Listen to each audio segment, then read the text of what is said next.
சிவகாசி. சிவகாசி பேரை கேட்ட உடனேயே அந்த வெடிச்சத்தம் காதல கேட்க ஆரம்பிச்சிடும். ஆமாம், அந்த அளவுக்கு இங்கே தயாரிக்கப்படுற வெடி ரொம்ப பிரபலம். ஆனால் இந்த வண்ணமயமான தோற்றத்துக்கு பின்னாடி ஒரு சிக்கலான கதை இருக்குது. வெடி விபத்துக்கள், தொழிலாளர் நலன், அப்புறம் சுற்றுச்சூழல் பாதிப்புன்னு பல முக்கியமான பிரச்சனைகளை இந்த தொழில் எதிர்கொண்டுட்டு இருக்கு. சிவகாசி மற்றும் அதன் சுற்றுவட்டார பகுதியில் சுமார் 1100 பட்டாசு ஆலைகள் அரசோட அனுமதியோட செயல்பட்டு இருக்கு. இந்த ஆலைகள் தான் நேரடியாகவும் மறைமுகமாகவும் சுமார் 8 லட்சம் தொழிலாளர்களோட வாழ்வாதார மற்றும் பொருளாதார நிலையா இருக்கு. விருதுநகர் மாவட்டத்தில் பட்டாசு தொழிற்சாலைகள் சிவகாசி, சாத்தூர், விருதுநகர் வட்டம், வெம்பக்கோட்டை, அருப்புக்கோட்டை, ஸ்ரீவில்லிபுத்தூர் மாதிரியான பகுதிகளில் அமைஞ்சிருக்கு. பட்டாசு தொழிற்சாலைகளுக்கு அந்தந்த பகுதிகளை சார்ந்தும் மதுரை, ராமநாதபுரம், தென்காசி, தூத்துக்குடி போன்ற பக்கத்து மாவட்டங்கள்ல இருந்தும் தொழிலாளர்கள் வந்து வேலை செய்கிறாங்க. விருதுநகர் மாவட்டத்தில் உற்பத்தி செய்யக்கூடிய பட்டாசுகளோட மதிப்பு 6000 கோடி. அதுவே விற்பனையாகும் போது 20,000 கோடியை தொற்றுது. சிவகாசி எப்படி பட்டாசு தலைநகரமாக மாறிச்சு? விருதுநகர் மாவட்டத்தில் குறிப்பாக சிவகாசி அப்படிங்கிற இடத்துலலாம் பட்டாசு குவியலாக இருக்குது. இந்த வட்டாரங்களில் இதுக்கு இங்கே இருக்கக்கூடிய சீதோஷ நிலை ரொம்ப முக்கியமானது. 2 மாதம் மழை காலமும் 10 மாதம் வெயில் காலம், அதுலேயும் ஒரு 6 மாதம் உக்கிரமான வெயில் அடிக்கும். வெயிலுடைய உக்கிரமான தன்மை தான் பட்டாசுக்கு உற்பத்திக்கான காலமாக இருக்கும். மழை காலத்தில் பட்டாசு உற்பத்தி பண்ண முடியாது. பல்வேறு தொழில்கள், பாரம்பரிய தொழில்கள் அழிந்து மருவி மடிந்து போன காலகட்டத்திலும் கூட ஒரு பாரம்பரியமான பட்டாசு தொழில் மேலும் மேலும் மேலும் வளர்ச்சி அடைந்து இன்றைக்கு 1070 ஆலைகள் உரிமம் பெற்ற ஆலைகளாக மாறி வளர்ந்து பரவியிருக்கிறது.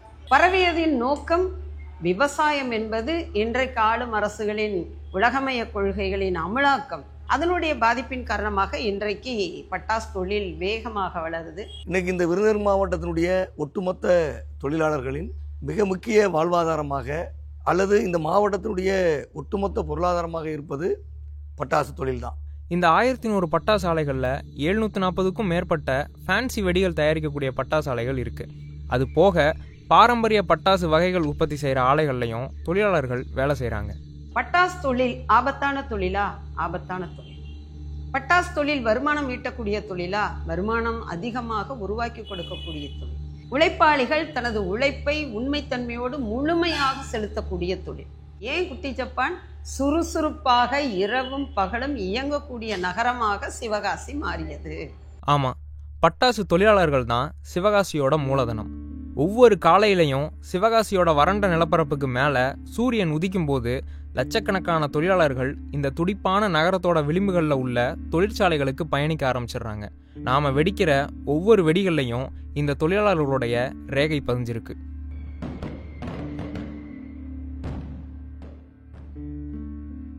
சரி, பண்டிகை நாட்களில் நம்மளை மகிழ்விக்கிற பட்டாசுகளை உற்பத்தி செய்கிற தொழிலாளர்களுடைய தீபாவளி எப்படி இருக்கு?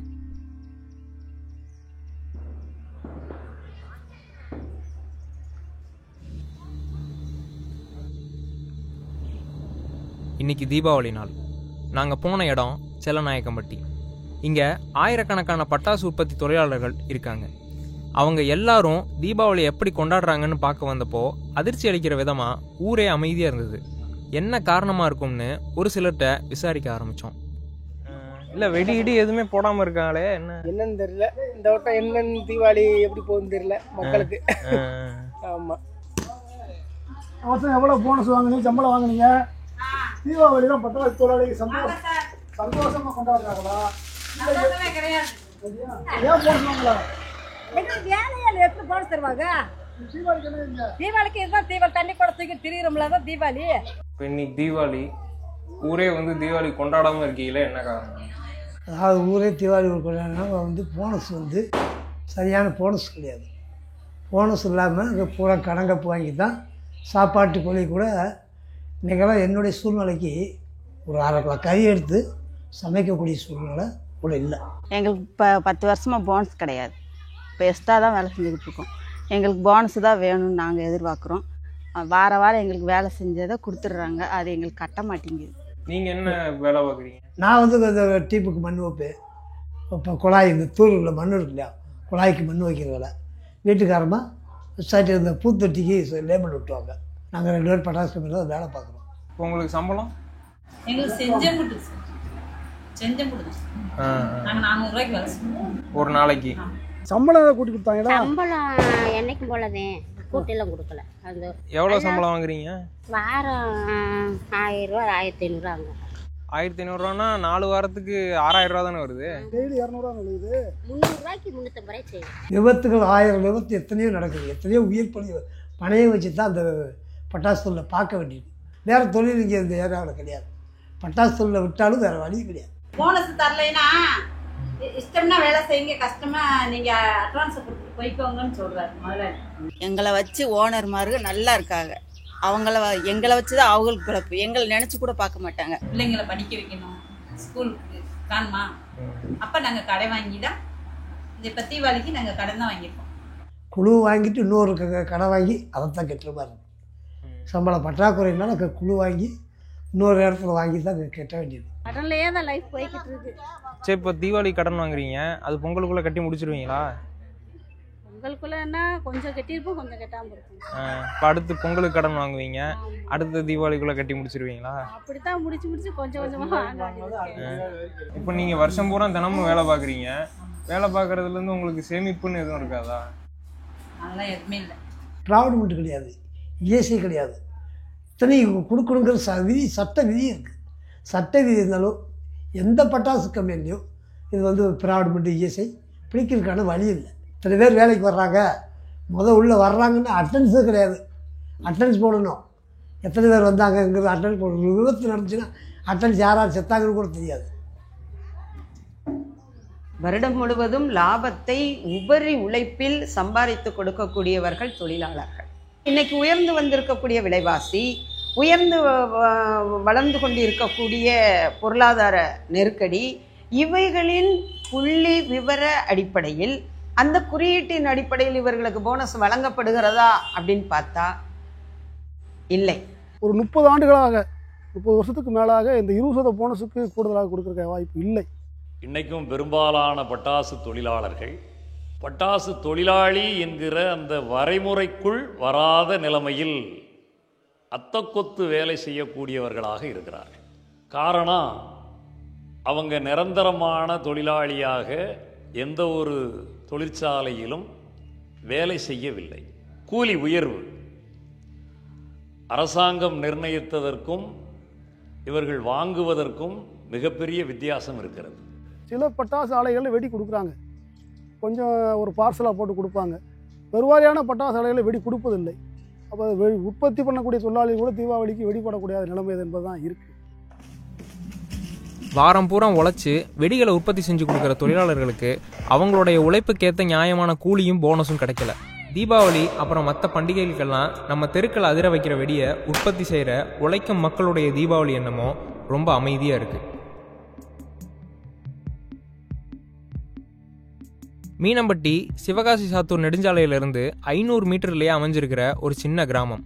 இங்கே இருக்கிற 8000 மக்களில் 6000த்துக்கும் மேற்பட்ட ஒடுக்கப்பட்ட சமூகத்தை சார்ந்த மக்கள் இருக்காங்க. அதில் பலர் பெண்கள். அவங்களுக்கு தெரிஞ்ச ஒரே வேலை சரம் பின்னுதல். ஆனால் 2022 சரவடியை ஒன்றிய அரசாங்கம் தடை செஞ்சிருச்சு.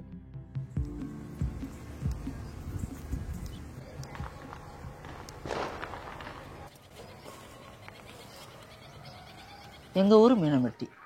1000-2000 தலைக்கட்டு இந்த மீனம்பட்டி ஊரில் சரமுன்னல் இருக்கும். ஒரு 3% பாக்கெட் போடுறவங்க இருக்காங்க. இந்த தொழிலை நம்பி தான் நாங்கள் இருக்கோம். இந்த தொழிலில் எங்களுக்கு சரமுன்னல் மட்டும் இல்லை அப்படிங்காங்க. இந்த சரம் பின்னக்கூடாது அப்படின்னா நாங்கள் என்ன வேலை செஞ்சு கஞ்சி குடிப்போம். சரமுன்னலில் எந்த ஆபத்தும் கிடையாது, மாசும் படும். அது மாசுபடுது அப்படின்ட்டு எங்களை ரொம்ப அலங்கோலப்படுத்துதாங்க. போனால் வேலை கிடையாதுங்க. அந்த சரமுன்னல் விட்டுட்டு எங்களுக்கு 5 வருஷமாக அந்த சரமுன்னல் கிடையாது. 28 சில்லை வச்சு நூலில் கட்டி 28 சில்லை வச்சு நாங்கள் அத்து வைக்கிறது. அதை ஆம்பளை ஆளுங்க பாயிட்டு போடுவாங்க. நாங்கள் வேலை செஞ்சால் தானே ஆம்பளை ஆளுகளுக்கு வேலை இருக்கும். வேறு வேலை நாங்கள் பார்க்கணும் அப்படின்னா வேறு வேலை நாங்கள் சின்ன பிள்ளையிலேருந்து தொழில் செஞ்ச தொழில் அப்படிங்கையில் எங்களுக்கு அந்த தொழிலை விட்டுட்டா வேறு தொழிலுக்கு போனோம்னா 100 ரூபா காசுக்கு தான் எங்களால் செய்ய முடியும். வேறு தொழிலில் செய்ய முடியாது.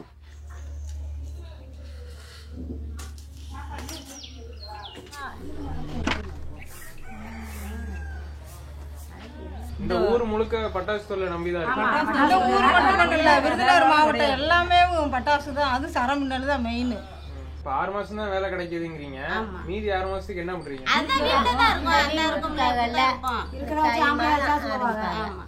வீட்டுல இருந்த வருமானம்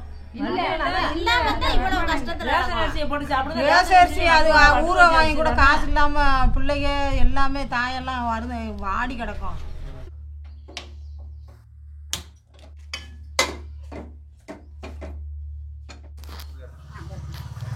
தீபாவளி எங்களுக்கு இல்லை. எப்பயுமே நாங்கள் தீபாவளி இந்த 5 வருஷமாக கொண்டாடல. அந்த பட்டாசு வேலை செய்தமே அதில் எங்களுக்கு பட்டாசு கூட கிடையாது. நாங்கள் விலைக்கு வாங்கி தான் பட்டாசும் போடுவோம், பிள்ளைகளுக்கு கொண்டு வந்து கொடுப்போம். நாளைக்கு விடிஞ்ச தீபாவளி எங்கள் வீட்டுகளில் ஒரு சாப்பாடு கூட இல்லை.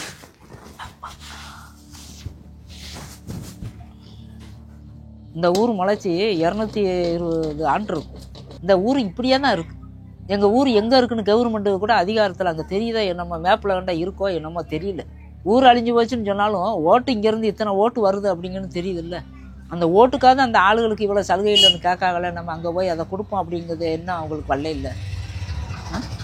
சரம் பின்னுதல் மற்றும் வளையம் குத்துதலை நம்பி மொத்தமாக 1 லட்சம் தொழிலாளர்கள் இருக்காங்க.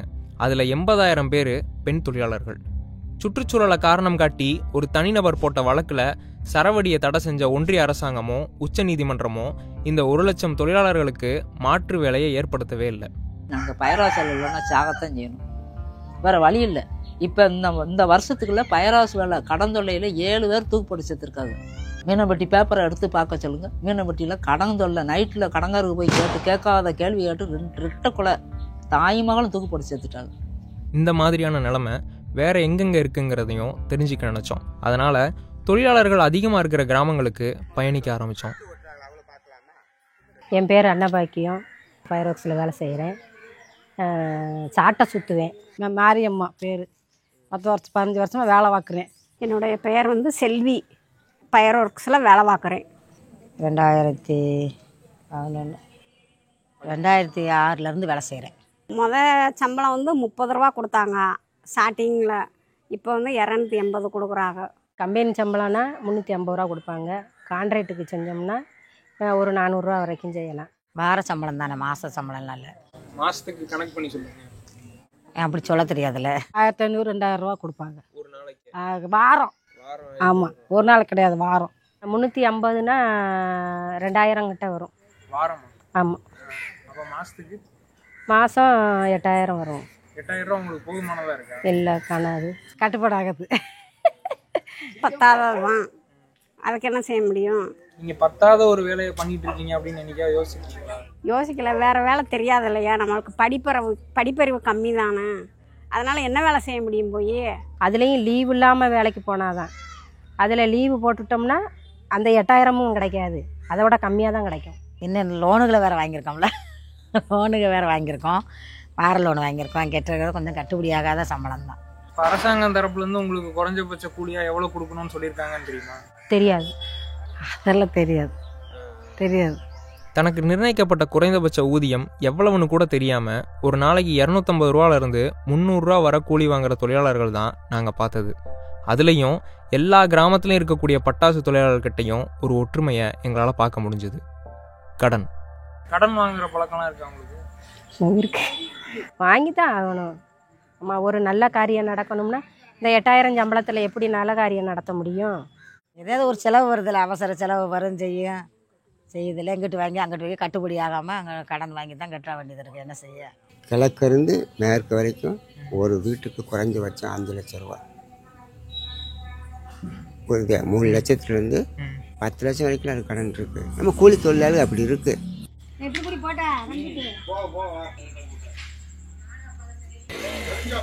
நாள்தோறும் உழைக்கிற தொழிலாளர்கள் குடும்பத்தில் 2-3 பேர் வேலை பார்க்குறாங்க. இருந்தாலும் இவங்களுக்கு இந்த கடன்கிறது ஏன் அவசியமானதா? ஒரு மாதத்தில் 4 நாள் ஞாயிற்றுக்கிழமை லீவு போக 24 நாள் வேலை செய்கிறாங்க. ஒரு நாளைக்கு 250 ரூபா சம்பளம் வச்சுட்டாலே அவங்களுக்கு வந்து நீங்கள் 6000 ரூபா தான். இந்த 6000 ரூபாயில தான் அவங்க வாழ்க்கையை நடத்த வேண்டியிருக்கும். குடும்பத்தில் 2 பேர் 3 பேர் வேலை செய்கிறாங்க கூட சம்பளம் என்பதும் வேலை என்பதும் தொடர்ச்சியாக கிடைக்கிறதில்ல. மழை பெஞ்சா லீவ் விட்டுருவாங்க. அதிகாரிகள் வந்து தொழிற்சாலை ஆய்வுக்கு வர்ற நேரத்தில் லீவ் விட்டுருவாங்க. இதெல்லாம் கணக்கிட்டு பார்த்தா அவங்களுக்கு வேலை நாட்கள் மிகவும் குறைவு. குடிதண்ணீர் முதற்கொண்டு இன்றைக்கி விலைக்கு தான் வாங்குகிறாங்க. இங்கே பாதுகாக்கப்பட்ட குடிதண்ணீர் என்பது மிகப்பெரிய கேள்விக்குறியாக இருக்குது. ஒரு பானை தண்ணி 12 ரூபான்னா ஒரு 2 பானை வச்சாலே போதும் 24 ரூபா. அதுவே மாதம் வந்து ஒரு 750 ரூபா ஆகி போகுது. அப்போ அவங்க வட்டிக்கு தான் வாங்க வேண்டியிருக்கு. நுண்கடன் திட்டத்தின் மூலியமாக, மகளிர் குழு மூலியமாக கிராமத்தில் இன்றைக்கும் 10 பைசா வட்டி கொடுக்குற ஆட்கள்லாம் இருக்கிறாங்க. அந்த குறைந்தபட்ச சம்பளம் என்பதற்கு பார்த்தீங்கன்னா 600 ரூபாய், மாதம் 18,000 ரூபாய்ங்கிறத அதை கட்டாயமாக அரசாங்கம் முதலாளிகளுக்கு உத்தரவு போட்டிருக்கு கொடுக்கணும்னு. அதை கொடுக்காத விளைவாக தான் இன்றைக்கு இப்படியான சிரமத்துக்குள்ளே இவங்க கடன் வாங்கக்கூடிய சூழ்நிலை இருக்குது அப்படின்னு. அன்றாட தேவைகளுக்கு கடன் வாங்குற பட்டாசு தொழிலாளர்களுடைய சமூக பொருளாதார சூழல் என்னமோ நாளுக்கு நாள் மோசமடைஞ்சிட்டு தான் இருக்குது. இதை சரி பண்ண வேண்டியது அரசாங்கத்துடைய பொறுப்பு தானே. அதனால அரசாங்க தரப்பு பிரதிநிதிகளை சந்தித்தோம். இல்லை, சம்பளம் கிடைக்கல நீங்கள் சொல்கிறீங்களேங்க, எந்த ஃபேக்ட்ரிலையாவது சர்ப்ளஸ் ஆஃப் லேபர்ஸ் இருக்காங்களா? இன்றைக்கி வந்து we are looking for workers, we are hunting for workers, we are bringing importing workers from other state. நீங்கள் சம்பளம் குறையா கொடுத்தா ஒரு வேலைக்காரன் வருவானா? இல்லை, ஒரு வாரத்துக்கு எனக்கு வந்து 1500 ரூபாலேருந்து 2000 ரூபா வரைக்கும் தான் சம்பளம் வருதுன்னு சொல்கிறாங்க. ஸோ இப்போ 4 வாரத்துக்கு ஒரு மாதத்துக்கு பார்க்கும்போது 8000 தான் அவங்களோட சேலரியாக இருக்குது. ஸோ 8000 எப்படி இந்த பொருளாதார நெருக்கடியில் பத்தும் அப்படிங்க? இல்லை, 8000க்கு உங்களுக்கு ஆள் கிடைக்குமா? இதான் கேள்வி. நீங்கள் சொல்கிறீங்கல்ல 8000க்கு ஆள் கிடைக்குதுன்னு சொன்னால் எவ்வளோ வேறுனாலும் போட்டாங்க, நான் எடுத்துக்கிறேன். நீங்கள் மாறி மாறி மீடியாவில் வந்து காமிக்க என்ன ஆகுது?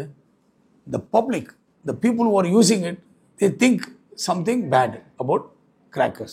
பொதுவாக இப்போ வந்து எல்லாத்துக்குமே சம்பளம் நல்லா தான் இருக்குது. நீங்கள் சொல்கிற குற்றச்சாட்டு எல்லாமே ரொம்ப குறைவான தொழிலாளர்களுக்கு, குறைந்த சதவீதம் உள்ள ஒரு 20%ன்னு வச்சுக்கோங்களேன், அந்த தொழிலாளர்களுக்கு தான் இந்த பிரச்சனை இருக்குது. இது ரொம்ப பெரிய பிரச்சனையா அப்படின்னு கேட்குறேன். அதாவது மக்களால் தேர்வு செய்யப்பட்ட பிரதிநிதிகள் உண்மைக்கு மாறாக அந்த கருத்தை சொல்கிறாங்க. தொழிலாளர்கள் இன்றைக்கு 8 லட்சம் பட்டாசு தொழிலாளர்கள் இருக்கிறாங்க. நேரடியாக ஒரு 4 லட்சம் தொழிலாளர்கள் பட்டாசு தொழிலில் ஈடுபடுறாங்க. 20% பிரச்சனை, 100% பிரச்சனை.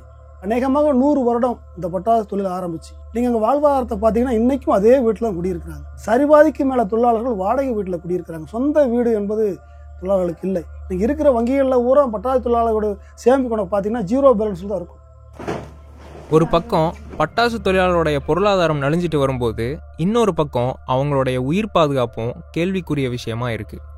பண்டிகை நாட்களில் நீங்கள் வெடிக்கிற பட்டாசு உங்களுக்கு சந்தோஷத்தையும் வேடிக்கையும் கொடுத்துருக்கலாம். ஆனால் சிவகாசி, விருதுநகர் மாதிரியான பகுதிகளில் வெடிச்சத்தம் வேறொரு அர்த்தத்தை கொடுக்குது.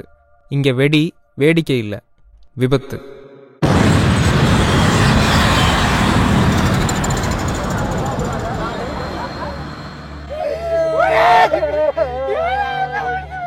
ரெண்டாயிரத்தி 24-25 விருதுநகர் மாவட்டத்தில் 43 வெடி விபத்துகள் நடந்திருக்கு. அதில் 100 தொழிலாளர்கள் இறந்துருக்காங்க. எக்கச்சக்கமான பேர் காயமடைஞ்சிருக்காங்க. தொடர்ச்சியாக வெடி விபத்து நடக்கிறதுக்கு காரணம் என்னென்னா, ஒன்று விதிமீறல் தான். கூடுதலாக தொழிலாளர்களை அமர்த்துவது, வெடிமருந்துகளை கூடுதலாக பயன்படுத்துவது, அதுதான் இன்னைக்கு வெடி விபத்துக்கு காரணமாக இருக்குது அப்படிங்கிறது. 11-12 காலத்தில் ஒரு பெரிய ஆய்வை நடத்தணும். அதாவது வெடி விபத்தில் இறந்து போன தொழிலாளர்களுடைய குடும்பங்கள் அவங்க அதில் சாட்சியம் சொன்னாங்க. வெடி விபத்தில் அதிர்ஷ்டவசமாக உயிர் தப்பிய பாதிக்கப்பட்டவங்க சொன்னாங்க. அதில் மிக அடிப்படையான காரணமாக இருப்பது பட்டாசு ஆலைகளில் அளவுக்கு அதிகமான உற்பத்தி. வெடி விபத்துக்களை நம்ம செய்திகளில் கேட்டு கடந்து போயிடுறோம். ஆனால் வெடி விபத்துக்களில் இறந்து போன அப்புறம் பாதிக்கப்பட்ட குடும்பங்களுடைய நிலை எப்படி இருக்குது?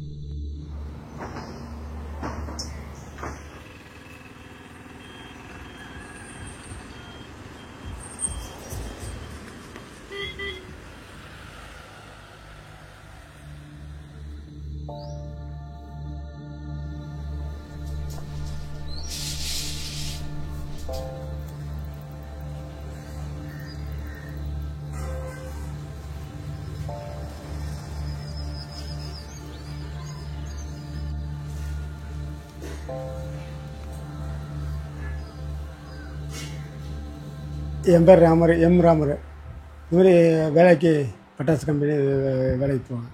வேலை பார்த்தா தான் எங்களுக்கு சாப்பாடு. அங்கே காலைல டிஃபன் போடுவோம். 9 மணிக்கு டிஃபன் சரிட்டு அங்கே இட்லியெல்லாம் சாப்பிட்டு வந்தோம். சாப்பிட்டு உள்ளே வேலை பார்த்துக்கிட்டு இருந்தோம். பார்த்தீங்கன்னா டம்னு சத்தம். இங்கே வெடிச்சதே என்ன வெடிச்சது தெரியல. டம்னு சத்தம்.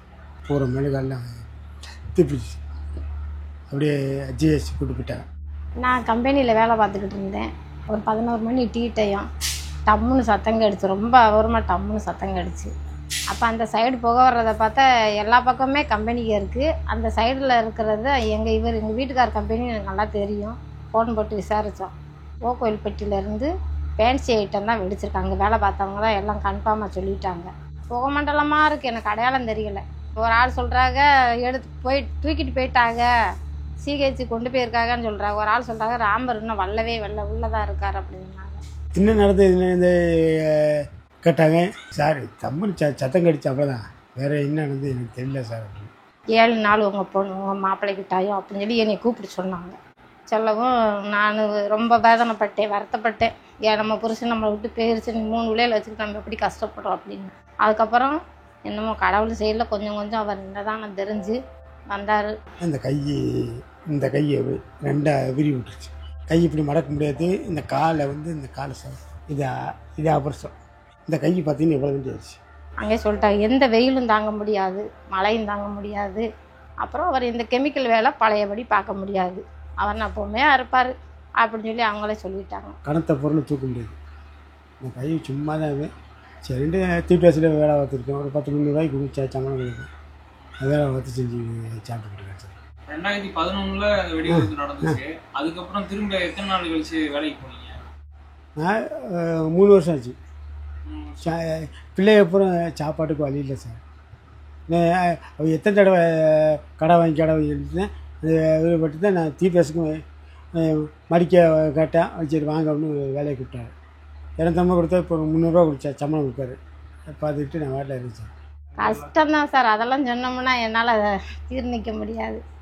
இன்னும் இந்த கலியுகத்தில் அவர் சொன்ன மாதிரி நான் இன்னும் ஸ்டவ்வுக்கு கேஸே கிடையாது.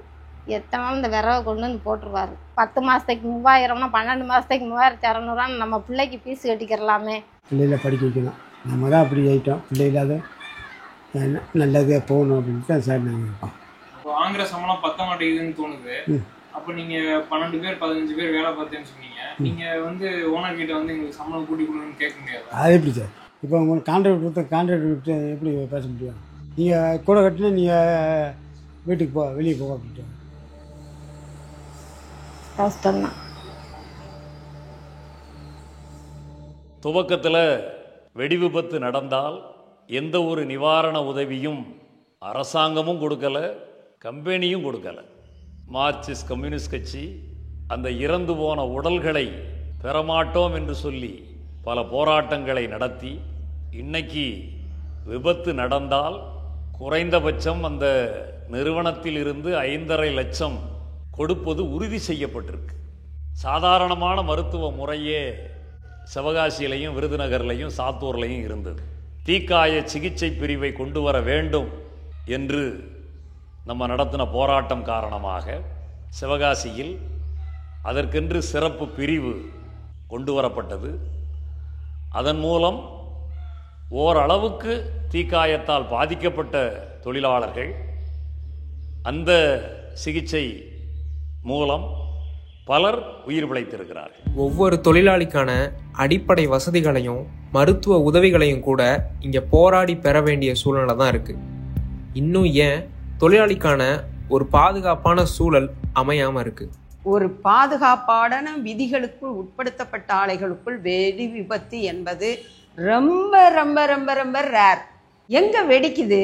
கான்ட்ராக்டும் லீஸும் எடுக்கிற இடங்கள்ல வெடிக்குது. ஏன் வெடிக்குது? வேகமாக ப்ரொடக்ஷனை கொடுக்க சொல்கிறோம், வேகமாக நேரத்தை பயன்படுத்த சொல்கிறோம், அதிக ஆட்களை வச்சுக்கிறோம். இந்த பட்டாசில் ஒரு அறைக்கும் இன்னொரு அறைக்கும் 10 அடி கேப் இருக்கணும், 10 மீட்டர் இடைவெளி இருக்கணும். இந்த விதிமுறைகளை இவர்கள் அமல்படுத்தவில்லை. யார் அமல்படுத்தலை? கான்ட்ராக்ட் லீஸுக்கு எடுக்கக்கூடியவர்கள் அமல்படுத்தவில்லை. விபத்துக்கும் ஒரு கொலைக்கும் வித்தியாசம் இருக்குது. கொலை ஒரு திட்டம் போட்டு ஒரு கொலை பண்ணுறாங்க. இப்போ என்ன நினைக்கிறாங்க? ஓனர் திட்டம் போட்டு ஒர்க்கரை கொலை பண்ணுற மாதிரி நினைக்கிறாங்க. 4 பேர் வேலை பார்க்குற இடத்துல 8 பேர் ஏன் போகிறான்? எனக்கு இந்த இடத்துல நீங்கள் ஃபேக்ட்ரியில் வேலை இல்லை, அப்போ ஏதோ ஒரு ஃபேக்ட்ரியில் போய் உட்காரணும், போனால் எனக்கு ஒரு 500 ரூபா கிடைக்காதா அப்படின்னு இடத்துல தான் போய் அங்கே உட்காரலாம். Competition is developed. அப்போ நான் கூட செய்யணும், நீ கூட செய்யணுங்கிறது தான் அந்த பிரச்சனை. அப்போது ஒர்க் ஃபாஸ்ட்டாக செய்யும் போது சம்திங் ஹேப்பன்ஸ். பட்டாசு வெடி விபத்திற்கு மனித தவறே காரணம் அப்படின்னு டைரக்டரே சொல்கிறார். ஆனால் அவர் இதை சொல்கிறதுக்கு முன்னாடி சில காரணங்களையும் சொல்கிறார். அதாவது அளவுக்கு அதிகமான ரசாயனங்கள் கலப்பது, குறிப்பிட்ட நேரத்தை தாண்டி ரசாயனத்தை கலப்பது, அதே போல் அளவுக்கு அதிகமான அனுமதிக்கப்பட்ட அளவை விட தொழிலாளர்களை வேலை செய்ய சொல்வது, இதெல்லாம் கூட இந்த வெடிவிபத்துக்கு முக்கிய காரணம் என்று சொல்லப்படுது. அப்படி என்று அதையும் அவர் சொல்கிறார். அப்போ இதில் ஒரு முரண்பாடான கருத்தை நீங்கள் தொழிலக பாதுகாப்பு மற்றும் சுகாதாரத்துறை, ஏன்னா இவங்க தான் ஆய்வு பண்ண வேண்டிய முக்கியமான இடத்துல இருக்கக்கூடிய அதிகாரிகள், இப்போ அவங்களே இப்படி ஒரு முரண்பட்ட தகவல்களை திரும்ப திரும்ப சொல்லக்கூடிய ஒரு நிலைமை என்பது இருக்குது. தொழிற்சாலை துறை, ஆய்வகத்துறை இருக்குது, அது போய் பார்க்கணும். தொழிலகத்துறை இருக்குது, அது போய் பார்க்கணும். காவல்துறை இருக்குது, ரெவென்யூ இருக்குது, ஃபயர் சர்வீஸ் இருக்குது. இவங்கெல்லாம் இது முறையாக இருக்கா, இந்த ஆஃபீஸ் லீஸுக்கு விடப்பட்டிருக்கா, இந்த ஆஃபீஸு கூட்டம் கூட்டமாக மக்கள் உட்கார்ந்து செய்கிறாங்களா என்பதை கண்காணிப்பதற்கு ஒரு கண்காணிப்பு குழு இருக்குது. அந்த குழு உண்மைத்தன்மையோடு பண்ணணும். பண்ணுறாங்களா? ஏன் பதில் உண்மைத்தன்மையோடு இல்லைங்க. மனித ஜீவன்கள் கொத்து கொத்தாக வேலை செய்து கொண்டிருக்கிறார்கள். இது ஆபத்து, இதை தடுக்கணுன்ற எண்ணத்தோடு நான் போகணும். ஆனால் எனக்கு கொத்து கொத்தாக மனிதர்கள் என்று வருவதற்கு முன்னால் கத்தை கத்தையாக நோட்டுகள் கவனத்துக்கு வருது.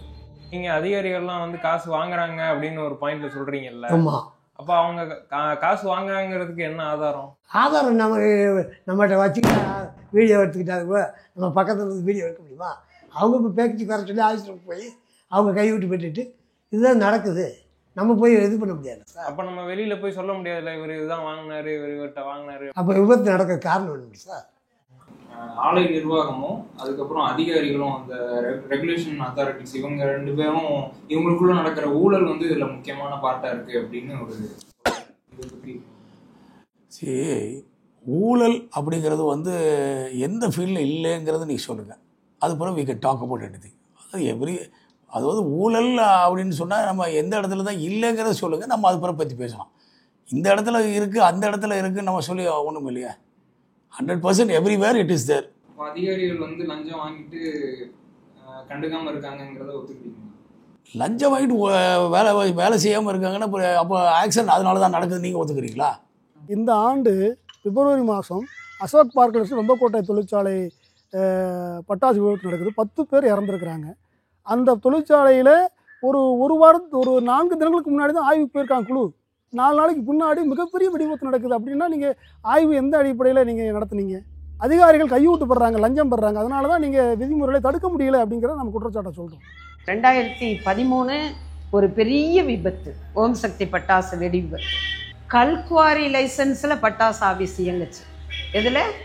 கல்குவாரி லைசன்ஸில் பட்டாசு ஆலை இயங்குச்சு. எவ்வளோ பெரிய இல்லீகலான விஷயம். கொத்து கொத்தா 40க்கும் மேற்பட்டவர்கள் செத்தாங்க. வடமாநில தொழிலாளி செத்தாரு. ஏன் சாகுறான்? ஏன் ரூல்ஸ் நீ வந்து ரெகுலேட் பண்ணலை? கல்குவாரிக்குள்ள எப்படி பட்டாசு வச்சு உற்பத்தி செஞ்சான்? ஏன் கவனிக்கல இந்த ரெவென்யூ? ஏன் கலெக்டர் பார்க்கல? மத்திய அரசாங்கமும் சில நடவடிக்கைகளை எடுக்க வேண்டியிருக்கு, மாநில அரசாங்கமும் சில நடவடிக்கைகள் எடுக்க வேண்டியிருக்கு. சுற்றுச்சூழல் விதிகளிலிருந்து இந்த பட்டாசு என்பதை தனியாக கொண்டு வர வேண்டிய தேவை இருக்கிறது.